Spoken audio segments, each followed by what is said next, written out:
welcome to How to Stay Married. So far. It's going to be a bit of a different one today because we actually don't know where we're going to go with this. For those of you that follow us on our channel and all our other content and on Instagram, you'll have picked up that things have been getting worse and worse for Nanny Dy, Mark's mum, as she's become more unwell and more infirm. That's not a fashion word, isn't it? Infirm. Frail is a word I used the other day. Frail. Yeah. And so we're going to talk about that and talk where we are with that. But also there'll be many people who are in relationships where one of their parents or both sides of their parents have become unwell, and that is a big shift and a big change and has a big impact on a relationship.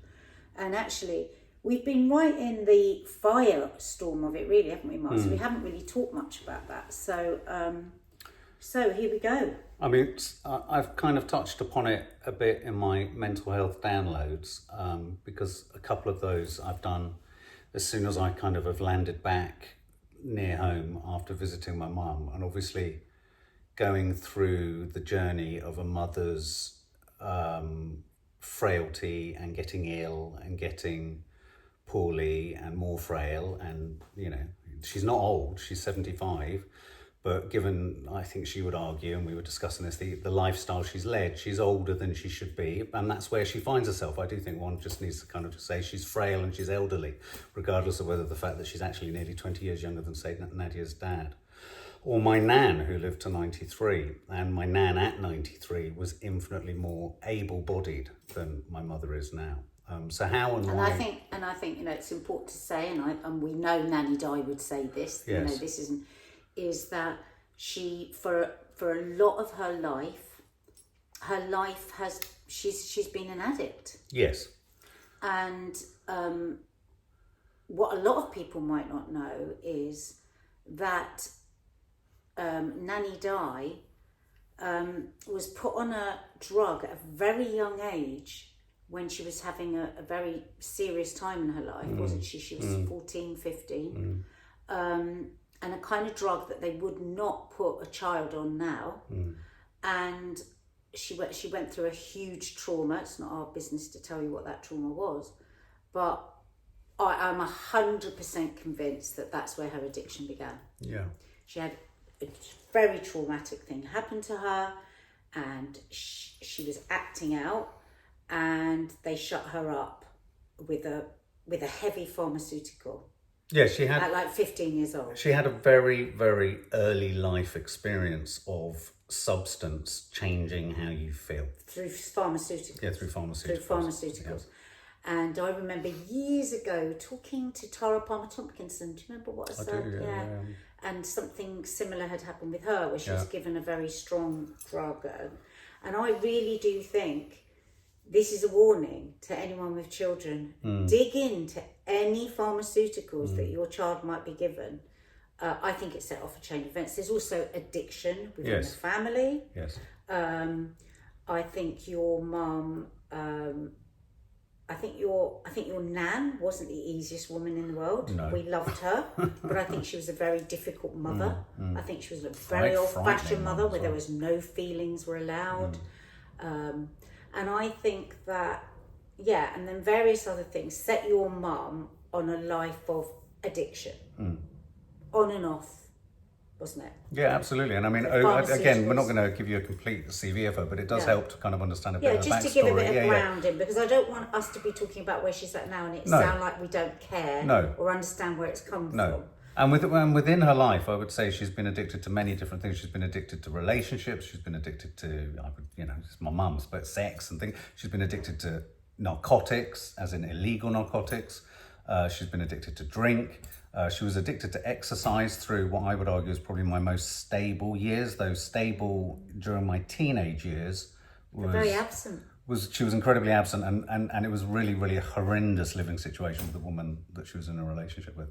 And then drink kicked back in, and then drugs, and she had I can talk about this because there's no kind of...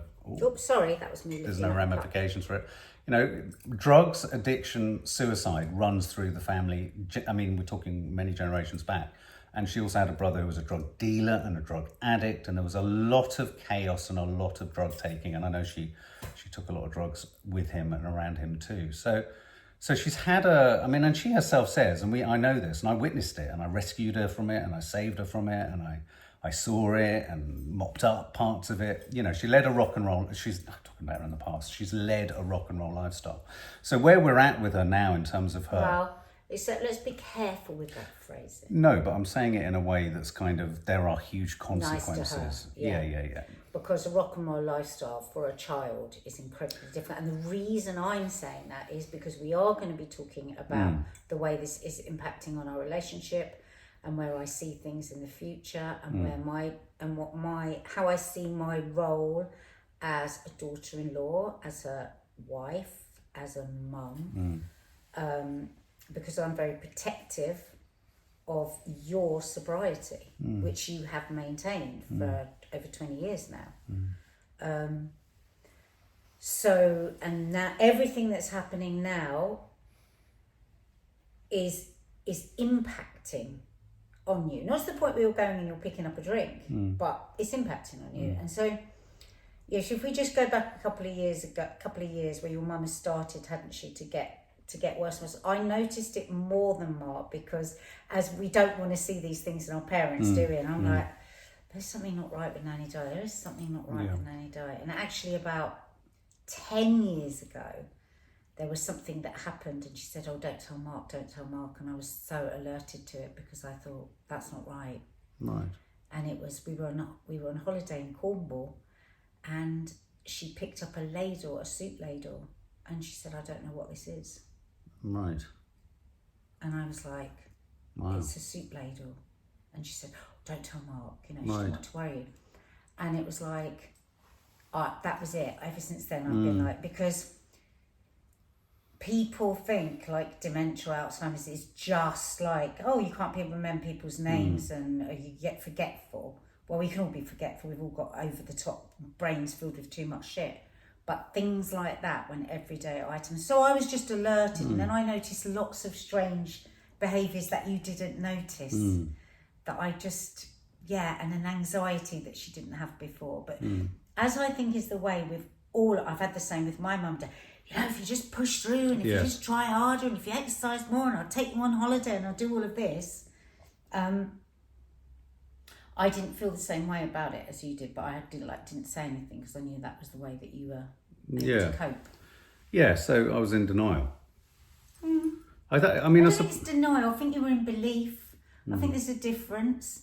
Denial is like somewhere you're conscious, but you just don't want to face it. But I think you just have belief that your mum was, especially because your mum, and she would admit this, has always been a bit of a hypochondriac.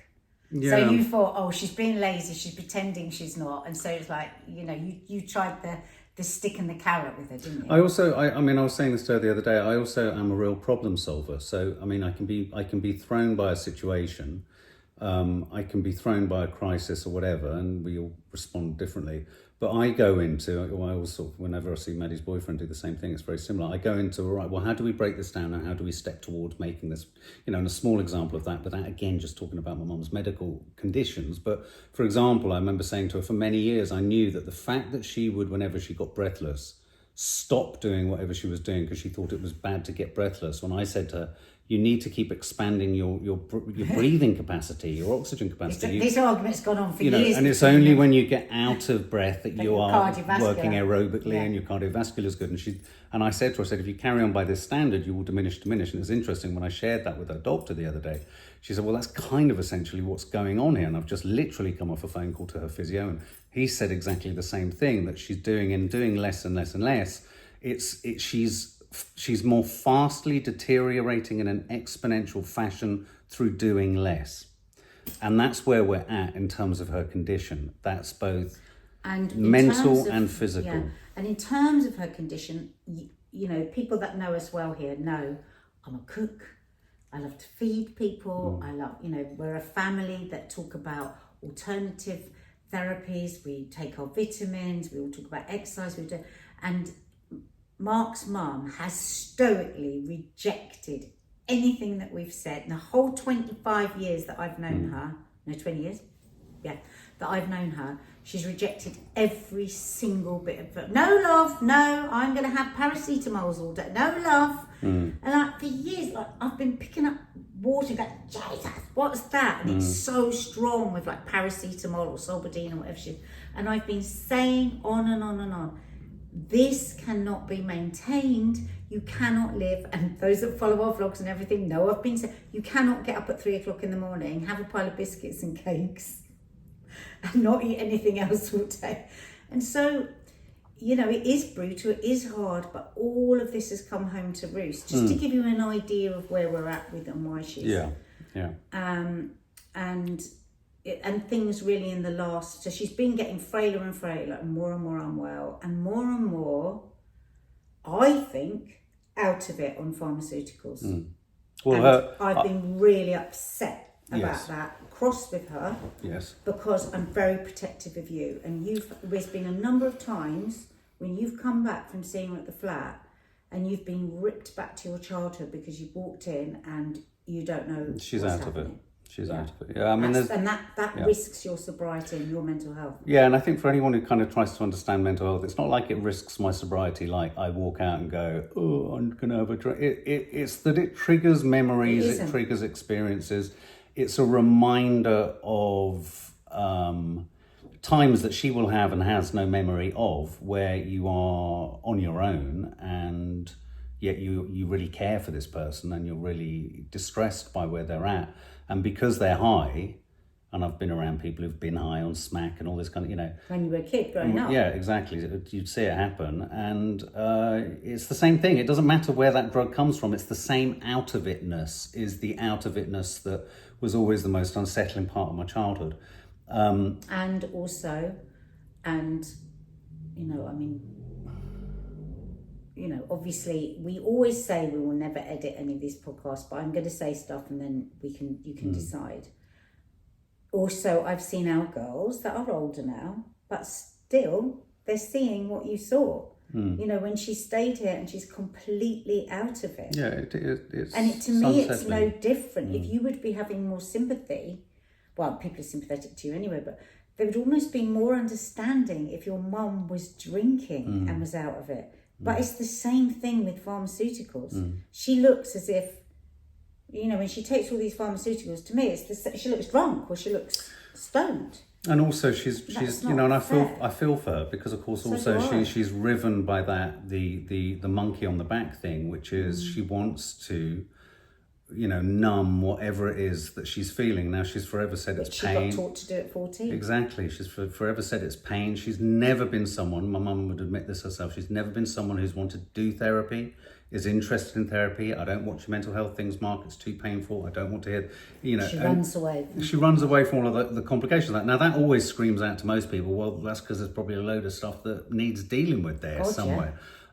So for me, there's that added level of, yes, I can be triggered in a horrible way, which makes me sort of feel discomforted and unsafe, but I can also feel, as the other addict, I can feel real compassion and sadness and distress and fear for her. And for me, you know, as this being a marriage podcast, you know, in the early years when I first knew you, I was the one encouraging you all the time to maintain your relationship with your mum, because I understand how important it is. And I found out so much. I talked to her a lot. I found out a lot about her life, and she's never worries me. It's never like, oh, this terrible thing happened to me. Love. She tells everything just as it is. And so I've had enormous empathy and sympathy for her and understanding for her addictions. And, you know, you just hit the nail on the head. Now at 75, why is she going to be able to deal with these feelings and not want to numb off? Like she has from 14 years old, or maybe even before. So she's had a really difficult time for a lot of her childhood. But then I look at you, so that's my empathy and understanding for your mum and for my mother-in-law and for my daughter's grandmother. But you will always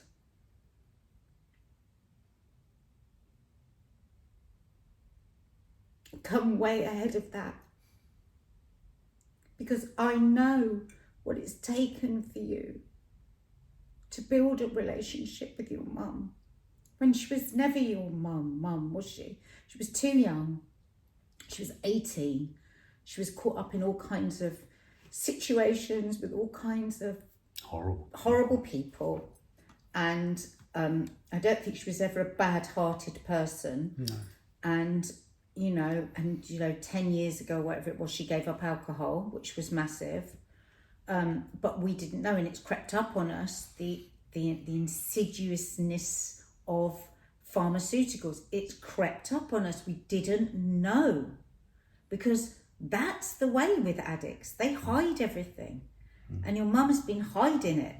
And so I have sympathy, I have empathy. I don't have anger with her. I feel really sorry for her. I don't want her to be feeling like this. I don't want her to be going through this. There's not one iota of me that says, well, if you're an addict and if you do this, it's frustrating, because 20 years ago I was telling her, just try now, because she could have. Your family is a very strong physically family. And so when you go there, and this has been months and months now of you being incredibly stretched emotionally by this. You're the only person in your family. It's just you and her. And it's an incredibly difficult thing. If something's going on with my parents, me and Dina will talk through it, and there's that shortcut of language because we know everything, and it's like, oh yeah, da da da. But it's really hard. So for me, balancing empathy for your mom, but like a ferocious protection of you is it's tricky. The girls love their grandmother, but also they're not stupid, and they are very well versed in addiction because we've brought them up that way. They know what's going on. It's difficult for them because they love her, but they don't want you compromised. So all of this kind of side of it is another really important part of why, in the consideration of how one helps her through this next stage of her life, my mum. Obviously we've offered to live with us at periods where it would have been more agreeable and we could have catered for her and perhaps avoided where she's got to now. She's got to a point now where nothing we provide is going to be we can't cater for the range of care needs that she's very increasingly and rapidly beginning to need, even just in the phone call that I just had before this podcast.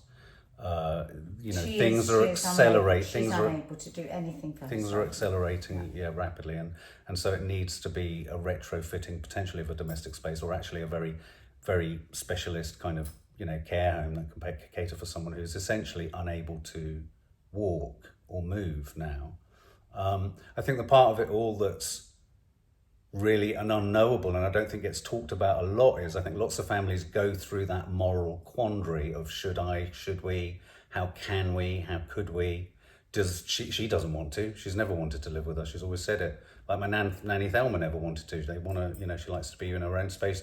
Not even because it's her own familiar space. She literally wants to, and I think recognises that she wants to be selfish in that sense of self. She just wants to think of what her needs are. And I think, to be fair to anyone, I think it was the same with Thelma. This is the noisiest, craziest, bonkers house. Constantly active and live.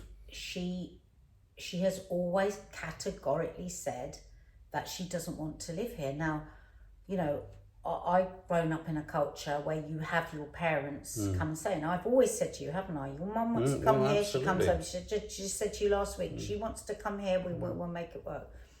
But her needs are becoming, as Mark says, rapidly increasing all the time. We don't have a full diagnosis, but there is severe brain shrinkage, which could mean dementia or Alzheimer's due to the pharmaceuticals. Can I just say, just throughout this conversation, I feel like right now my chest is like a violin strings just stretched so tightly because I'm trying to hold it together.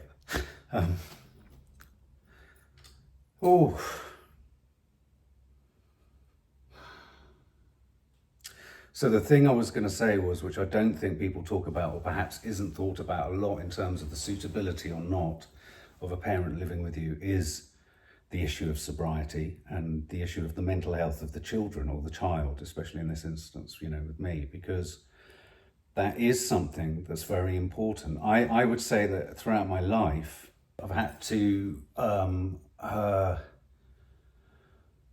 kind of hold at arm's length people who are incredibly dear to me, incredibly precious to me, not only because either they've done something horrible or we've fallen out or whatever, but also because I feel that they are a direct threat to my sobriety, or have been a direct threat to my, you know, mental health. And, you know, you can get threats from people that, you know, people can threaten you emotionally who are incredibly close to you. So, and there have been times in my life where I know inadvertently, without, you know, prior to getting sober and knowing everything that we know about mental health, there have been times in my life where I have managed almost the time that I've spent with my mum, and I've sought to kind of curate it, because she's unaware, she's not necessarily doing anything wrong, but, you know, there can just be behaviour that triggers me. Yeah. I mean, you know, you went recently, didn't you, to a meeting for adult children of alcoholics, and I think the more that you can tap into that at the moment, the better. Because it is a complex thing. It's such a complex thing to be an adult child of an addict who is still using while you are sober and also dealing with bipolar. For me, looking in, it's very, very frightening. It's very frightening because I'm looking at all these different comets crisscrossing across the sky, and I don't know where there's going to be a crash. And I think that it's, you know, it's just so difficult, isn't it? We were talking about this the other day, weren't we? We were saying, you know, this is a really sad time. You know, life is really, really hard at the moment for lots of different reasons. But, you know, forefront at the moment is your mum, and, you know, obviously Gaza. We've got these, you know, we've got an enormous amount of emotional stuff and some other personal stuff that we won't talk about. And these times are really hard in a marriage. Now, I don't think at all our marriage is like shaking or in trouble or anything, not at all. But I also think we have to be mindful. I was thinking about this the other day. I was thinking, these are the points, aren't they, where people can develop a new way of relating to each other. Have to be so careful, because this is where the chasms can... Because, say for instance, like, I'm worried about your mental health but I'm also like, I can't find out, I don't know where you might be feeling a lot worse because your mental health is in trouble, your bipolar might be coming in. How much of it is just directly, because it's very fucking sad what's happening to your mum, and I can totally empathise with it. Where do I try and shake you out of it? Where do I just step back and say nothing? When do I have to worry? And so that's where it can become very difficult in a relationship, because you can start to just say nothing. Well, I mean, I know you don't know I don't know the answers. You don't know the answers. I know people I know people who I've been related to have talked about how when they lost one of their parents, their relationship completely transformed, fell apart, because an aspect of not sharing or not connecting about something or not talking about something morphed into something more, and then that section of connection in their relationship just kind of got bigger and bigger. And I'm really mindful of all those things. I mean, the other thing, Toffee, get out. I think part of that as well is because, you know, when we were saying, we did a podcast a couple of months ago, and we said, God, you know, marriage is exhausting, isn't it? And however happy your marriage is, you're always on. You've always got to be thinking about other people and how your feelings are impacting on other people. And, you know, grief, you're already grieving for your mum, you know. Obviously she's still here, but you are going through the process. You are already grieving. And just the nature of grieving is very, very hard to work around, because, you know, the other people have to be mindful, and the person in it won't even know how they're coming across. So everybody, I think this is where the problems come in. Everybody just retreats a bit. Yeah. And it's within that retreat that things can become Well, I mean, in my worst fears, I think my mum's going to die, and my inability to deal with it is going to lead to, not because you're not sympathetic, everything you just demonstrated and everything in our relationship and life has been about sympathy, but it will just be the straw that breaks the camel's back for But you. you've thought that about every you will single get thing. no, and that speaks to the kind of upbringing I had, where the fear and feeling always fearing for abandonment. and I was thinking the other day about, because I talk, it's interesting, in the advice I give my girls about managing the expectations and situation with my mum, I take the advice once I've given it to them and I try and apply it to myself. And it was interesting, I was doing that with one of our girls the other day, and imparting that advice, and I could see that I'd helped them, and then I thought, well, just apply that to yourself too. You should What advice? It was regarding the connection they had, and how that, I don't want to talk about the specific child, right. but there's a closeness between them right. both. Okay. That she was feeling a sadness about that in their own relationship that had evolved because she'd got older. And I was sort of talking to her about that and telling her about that, and I was thinking about that in terms of myself and what I didn't have. And then I was thinking, I sometimes ask myself this question, because I know I'm not a great dad, and I've made so many mistakes, and boy oh boy, I do still will, to the day I die, ask many questions about what went wrong in these areas and those areas. But I do think where I am a good parent is because actually I did parent my mum from an incredibly young age. But it was firefight parenting, which is why my parenting can be great, but it can be uneven. My instincts are to care and to look after and to escort and to counsel. And to fear. But all of that was learnt in the context of fear as a child. Absolutely. So of course, I understand why some of the bumps in the road have developed between me and as a dad and my own children. And so I look back and so what's really hard for me at the moment is, I've said it for a while now, I feel like I am a parent to a fifth child, and this fifth child is the most vulnerable of them all, and is also... And you're only ever as happy as your unhappiest child. Yeah, and is also the potentially, within the ramifications of her dying, incredibly complicated for me. It's an incredibly... All relationships are. It's my complication. But like you just said, I don't know what is the bipolar, I don't know what is the mental health, I don't know what is the not attending to your addiction, and I don't know what is just genuine response. And then there's another hue to that, which is, I don't know what it, I sit there asking myself all the same questions. I don't know. I don't sit, I can't sit here with a lens going, well, that's definitely, I do have some indicators, which is like the fizzing head, or a certain disconnect that can kick in, that we can begin to, as a family, have an awareness and irritability, exactly. But there are other things where I think to myself, well, I'm having a natural response to something, which actually, when you look at what my experience of that as a child was so much worse than anyone here knows, that actually this is still a natural response to it. I know, but because I know what your childhood was, and that's why it's very, very difficult watching it, because as I've said, I've got sympathy for your mum, I've got empathy for your mum, but not as much as I have for you. And so I'm. It's just very difficult. It's just very difficult because, say for instance, you're bipolar. I always see it before you see it. I always see your low coming before you know. And it usually starts with you being really irritable and unable to understand some things. Like the girls know it as well. They go, oh, I think Dad's might be having a bit of a low because I was saying something, you just wouldn't understand it. It's like, it's taken me ages to it, because it's almost like, was that willful? I mean, it's like, I'm saying, these are two eggs, and you're going, but what do you mean? And like, so for the last few days... sound outside. No, it's not. It's your bipolar. It's what happens when your brain fizzes. But the last 2 days I've been seeing it. And so so then I go to eggshell a bit, because it's like, when you bite, or when you're irritable, or when you're just not computing but getting angry with me, it's like, now on top of that, it's also all the worry and fear that you've got about your mum and the grieving and everything. So it's a lot. It's a lot, I feel bad. No, but it's all right to say no. But hang on, it's all right to say that. Say I feel bad. But say, I do. Where could I know more about that? No. Right? Well, because I can help us with that. And it is about, and you're getting better at it, when I say, how are you? You go, yeah, I'm fine. It's like, when I say, really, how are you?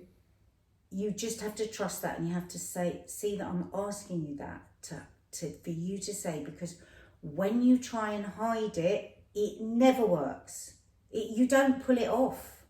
But and that's good. But sometimes one's wanting to hide from it oneself because you don't want to.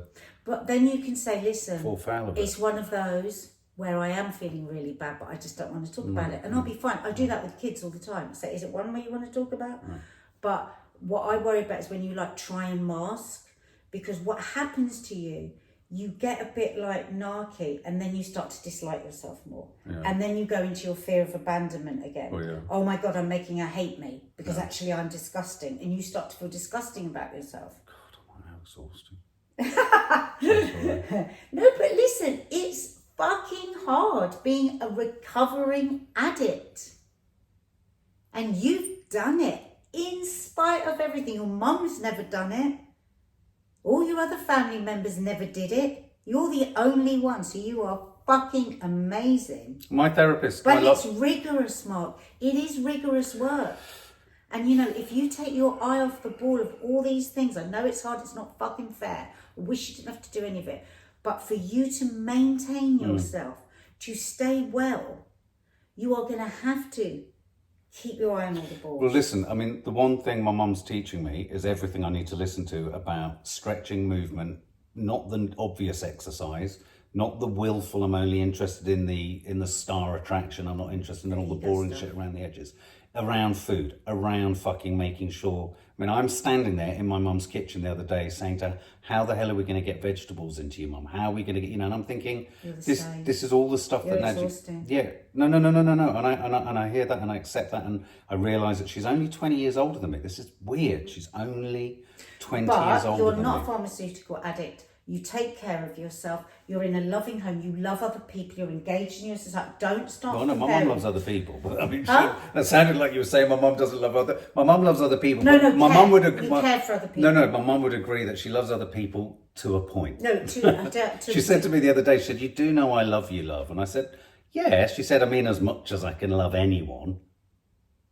No, what I mean by that is her kind of brain shrinkage. What do they talk about? To be in a society, to be engaged with other people, to be doing things for other people, to be caring for other people.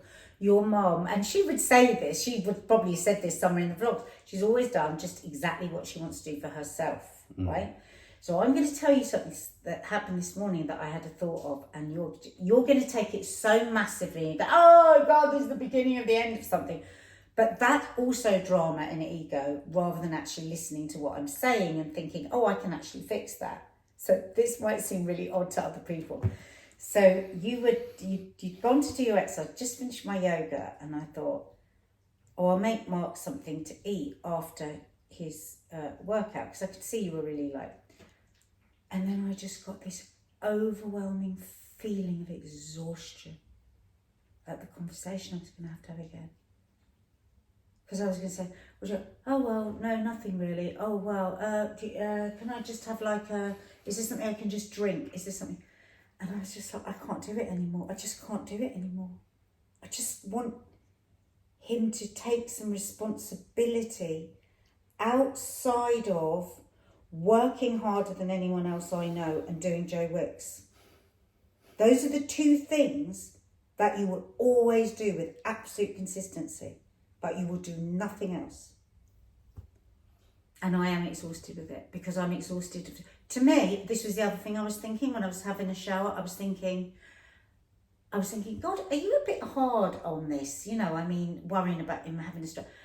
And I thought, no, everywhere says, and this is the same for anyone that sits at a desk all day long, sitting is the new smoking, and it feels like you smoke 30 fags a day and I can't get through to you. And it's accelerated for me because of your mum. And my own as well. I'm accelerating with myself and just going, do more exercise, But I just I'm getting to the point where I've got no hope left that you're going to start looking after yourself. I said to my sister yesterday, I'm literally terrified he's going to have a stroke or a heart attack. because you work so hard, you won't stop, you won't take any spiritual health, you won't do anything. You will not take a walk every morning. There's nothing that you're doing to feed that side of you. And I'm sorry, something is going to give. The sobriety or the mental health or the physical is going to go. Look after your wellness or prepare for your illness is a real thing. The furrowed brow. Wow. The furrowed brow of like work, the furrowed brow of a high cortisol exercise and nothing else. I don't know what to say. Just say, oh, wow, you've made lots of promises on it. I want you to, you need to look after yourself. Your mum this is going to be really tough part of our life, right?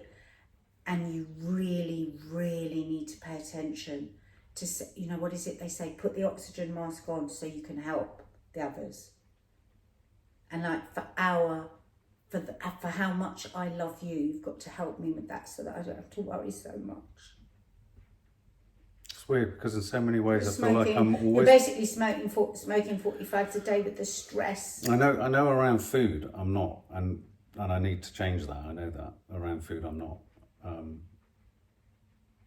But at the moment I feel like I am putting on an oxygen mask for, I guess I feel it for my mum at the moment, and other things too. I mean, I don't feel entirely like I'm just blithely not caring in the world and sort of pissing in the wind and sort of, So interesting what you were saying. You're not I am hearing.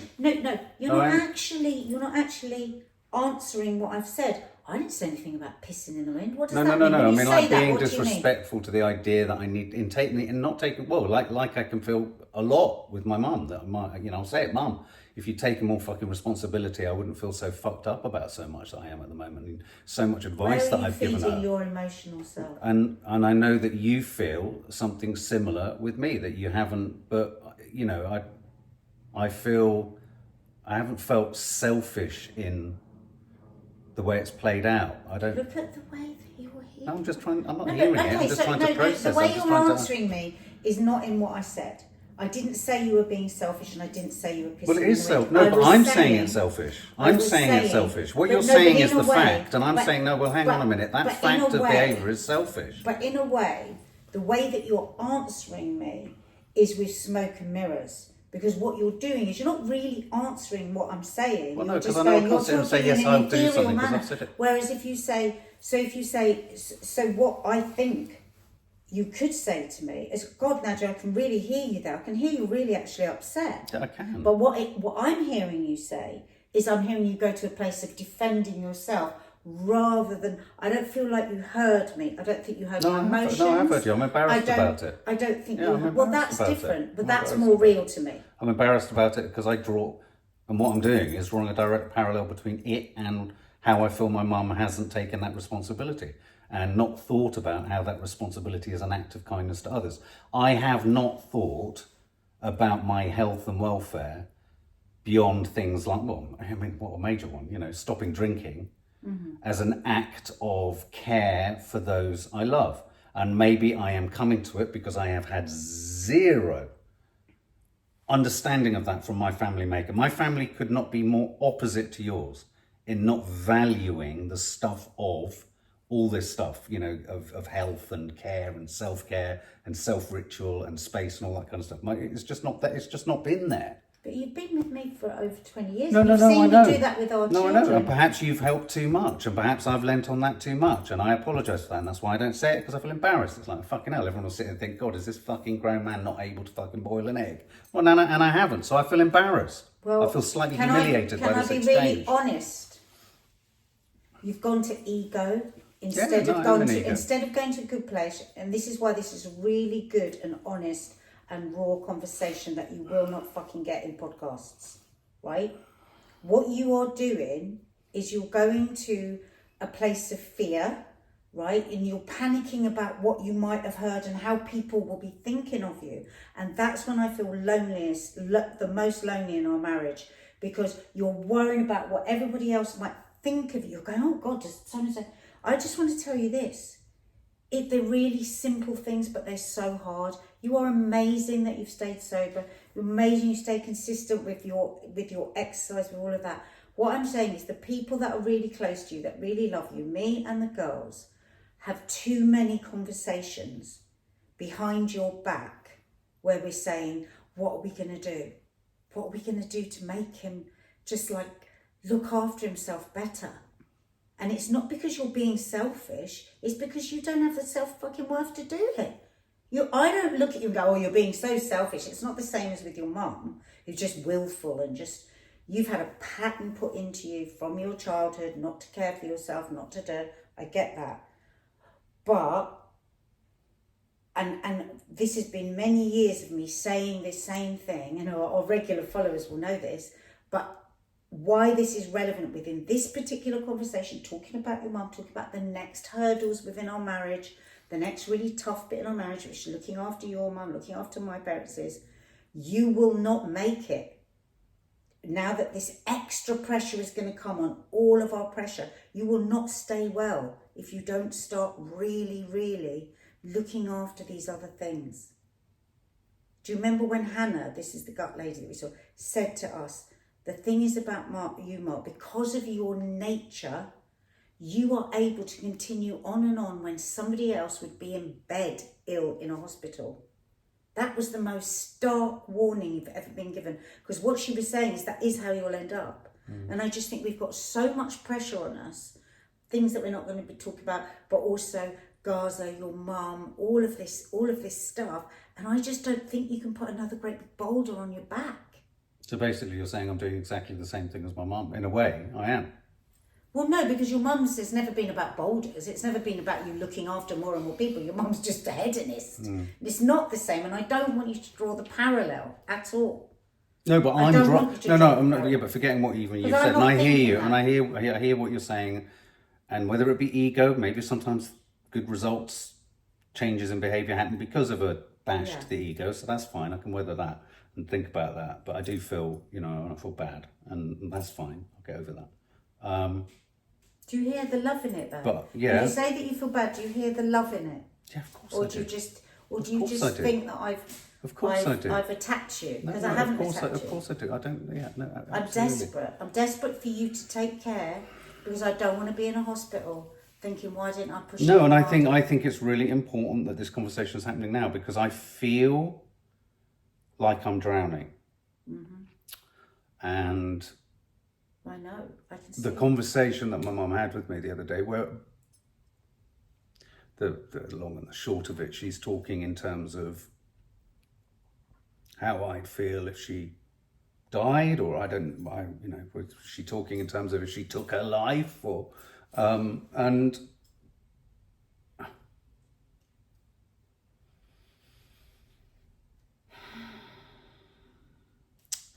a huge part of my relationship with my mum has been one of hope and a desire for something that she hasn't not given because she just wasn't equipped with the right stuff. She went through so much. She did all of her, she went through a lot. She's been through a lot, my mum. And so I have no axe to grind or any, when I sit there and she said this to me, I just broke down and I said, oh, Mum,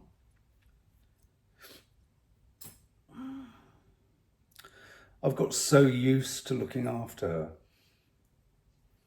And that's got folded into that, has been so used to not looking after yourself. The hope, and so used to eclipsing, and I can do the same with my children. And perhaps that's why I feel bad, because I haven't done that for you in the same way. But that's because you're such a carer and you're such a strong nurturer. I don't want to be a strong nurturer on my own. No, I know you don't. I want you to live a long life. You deserve to. Oh, I know, but So when when she said this, I just thought,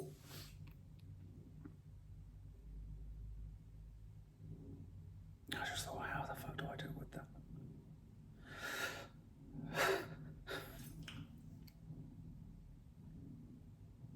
Well, you have to know that you're not on your own, but in sickness and health, that vow within a marriage is well and truly here. Okay? So you're not on your own, and one day at a time, you can and you will get through all of this. Like everybody has to, at some point with their parent. But yours has been a very complicated relationship, and with all the comorbidities that are involved here, it needs extra care.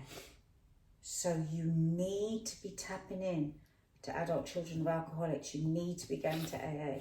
You need to be taking rests. Yeah. You need to take walks in the park. You need to put the phone and the computer down sometimes.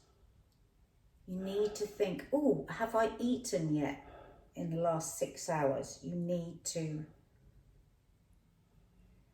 These things you need to do more than... It's like an emergency situation. It's SOS. Because when you think back to what Hannah said, anyone else would be in bed by what you're running on.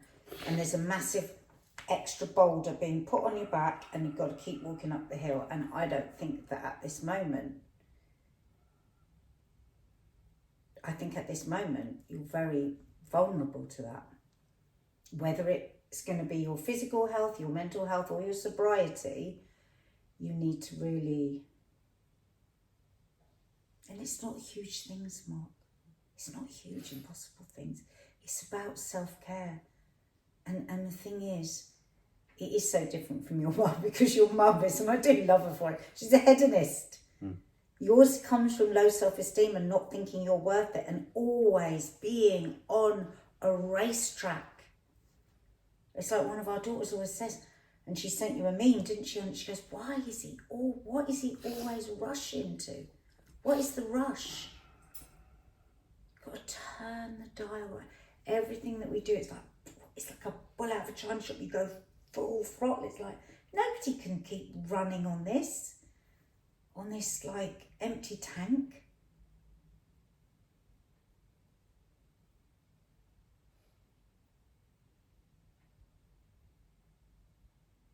You're avoiding, and this is where you like your mum, is you're avoiding things where you pause. Like even today when I said, oh, do yoga, I can't, I won't be back on top. So no, it's okay, you can join it. I can't be rushing to then join into it. And I was just like, you're just scared that you're going to end up crying. Well, I said that on the last mental health day. I said, where do you think the tears go if you're scared of crying? Where is it going to go? There's loads of different ways to medicate. God, you know that. You've been to rehab, and work is a medication, isn't it? All of this is me saying, you're amazing and I want you to look after yourself. I'm here to look after you and support you too, but there is a certain amount of stuff that you just have to do. It's your spiritual self. Where are you going to feed that? No, I hear that. And I loved it last Sunday when you went to Southwark Cathedral and you just sat there and you just listened. I loved that. I was so happy. I mean, the other day we had a really full-on day dinner. It was very emotional, all sorts of things. And you fell asleep on the sofa. And it was like all my Christmases had come together. And then the door went or something. You jumped up like, right, I am going to be doing it. It's like, where is this thought that it's a disgusting thing to ever stop? Where does it come from? My nan. Well, she's dead and gone. Oh no, I mean I hear you, because I'm feeling that, and so many people watching this, we've got to be mindful, so many people feel huge connection with my mum and worry and love, genuine love. What do you mean when you say we've got to be careful? No, careful in that if everyone watching this who knows my mum as well as they know, and they don't have a horrible bone in their body, you know, this strange audience that she kind of spoke to and has spoken to, knew how she was talking the last time I saw her, they would all be brokenhearted because, you know, me and you have been around enough people and things. I've lost enough people in my life. And I felt such depression in my life when you want to give up. And I know that I'm seeing a woman who's lived hedonistically giving up. Well, I don't want her to feel that is karma. She asked me that. She said, "Mum," I she said that she asked you whether she sat there and she said, "Do you think, love, this is payback for doing something wrong?"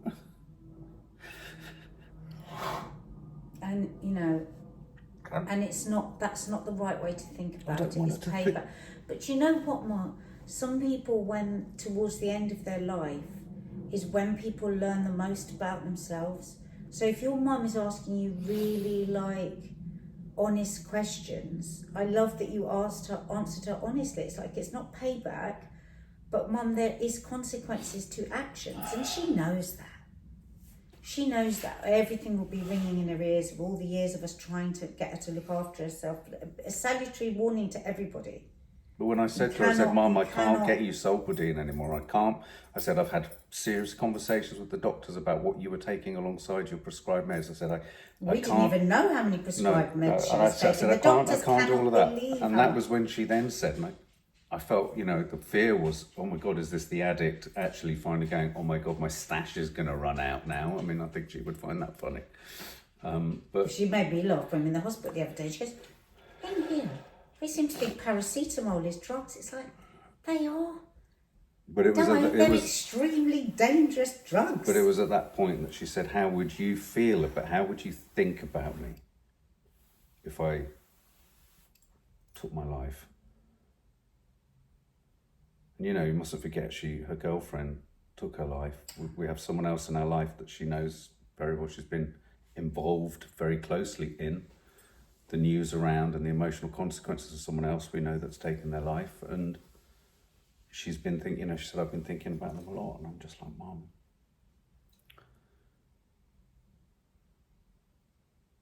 we can't be thinking like that." But she's thinking like that. Listen, I think that many people, when they're faced with really scary stuff around themselves physically and mentally, it's a moment, you know. She's looking at, you know, it's a big difference coming from hospital, and where she's back from hospital now, she can't look after herself at all. It's well, she has carers in all the time. Yeah, she has to have carers for every single thing. You know, it's hard for you to hear that, but it doesn't surprise me, because it's a process, isn't it? People, you know, when people are suddenly faced with those kind of limitations, they're going to have all sorts of thoughts. So, you know, you could go in one day, she could have one thought, you go in the next day, she has a completely different thought. You know, today she didn't want to do anything with the physio. Who knows if a different conversation is had with her, where, listen, you know, if you do stick with it and do these exercises, you never know, you might be able to do this. You know, we've done every day, it's going to be a roller coaster, because she's just had a massive change in her life. 8-9 days ago, she went into hospital, she could still shuffle around. Now she can't walk, she can't stand.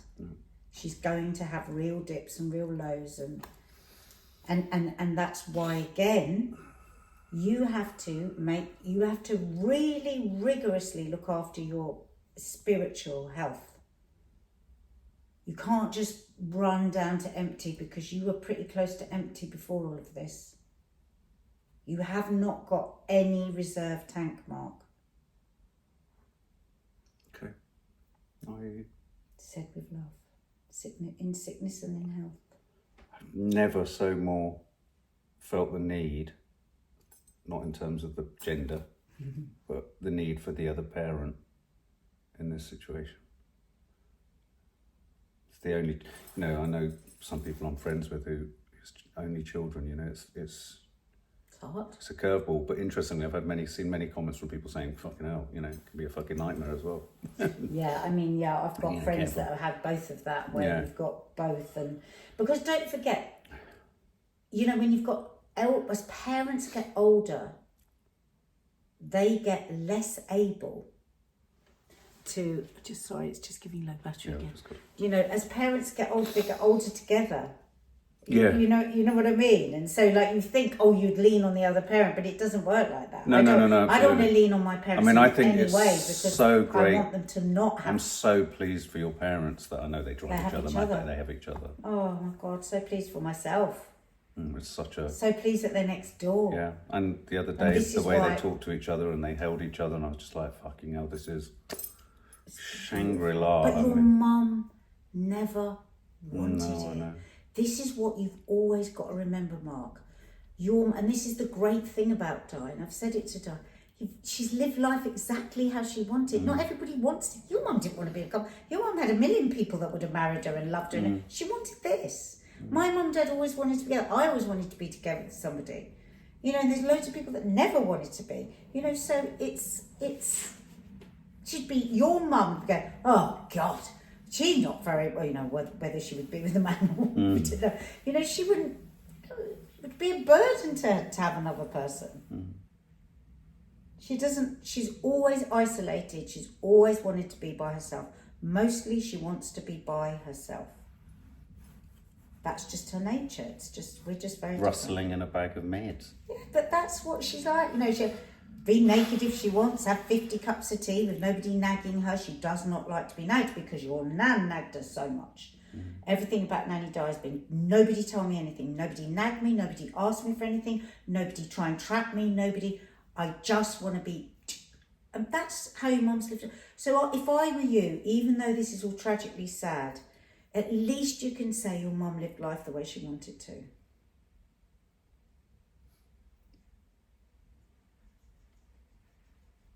And you're not on your own. You've got me, you've got the girls, you've got my sister, my parent. We all love you so much, and we're all just here. Like, you know, like that trust game where you have to fall back into somebody's arms. It's that. You know, we're all here with our arms. I think my mum knows that too. She's lucky. She gets to know that her son is loved and looked after in a way that, let's be honest, she could never do for you, could she? Even Toffee's got an opinion on this. Look, tell him, say to him, downward dog. Love you. Christ, love you too. So, what are you having for breakfast tomorrow? Yeah, look in the fridge.